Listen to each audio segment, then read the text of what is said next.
નમસ્કાર દર્શક મિત્રો, આપ જોઈ રહ્યા છો મુંબઈ તરંગ ન્યૂઝ. હું છું એન્કર અર્પિતા પટેલ. હવે જોઈએ અગત્યના સમાચાર. માં ડિંડોલી પીઆઈ એચ.જે. સોલંકી દ્વારા વકીલને માર મારવામાં આવ્યો. 2 દિવસ વીતી ગયા પણ કોઈ પણ ફરિયાદ લેવામાં નથી આવી. મોટી સંખ્યામાં વકીલો સુરત કમિશનર ઓફિસે પહોંચ્યા.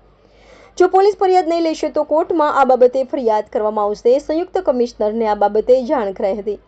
પીઆઈ વિરુદ્ધ ફરિયાદ દાખલ થાય તેવી માંગ કરાઈ હતી. સંયુક્ત કમિશનર રાઘવેન્દ્ર વત્સ દ્વારા 2 દિવસનો સમય માંગવામાં આવ્યો છે. સમગ્ર બાબતે તપાસ કર્યા બાદ યોગ્ય પગલાં લેવાશે. રિપોર્ટર વિજય મકવાણા, મુંબઈ તરંગ ન્યૂઝ, સુરત. મારું નામ એડવોકેટ હિરેન નાઈ છે. મારો બનાવ 18 તારીખે રાતના મોડી રાત્રે 18 તારીખે મોડી રાત્રે હું મારી ઓફિસનું કામ પતાવીને મારા ઘરે જતો હતો. એ દરમિયાન પીઆઈ સાહેબ આવેલા હતા અને પીઆઈ સાહેબે મને એમ પૂછ્યું કે તમે શું કરો છો અહીંયા. તે સમયે મેં એમ કીધું કે સાહેબ હું એડવોકેટ છું અને મારું કામ પતાવીને હું ઘરે જાઉં છું. કયા પોલીસ સ્ટેશનના પીઆઈ હતા, શું નામ છે અને શું ગેરવર્તન કર્યું તમારી સાથે? પીઆઈ સાહેબનું નામ છે સોલંકી સાહેબ. ડિંડોલી પોલીસ સ્ટેશનના 2nd પીઆઈ છે અને મને એમને લાત મારીને મારું મોઢું દબાવ્યું છું. મા બેન સામેની ગાળો બોલી છે.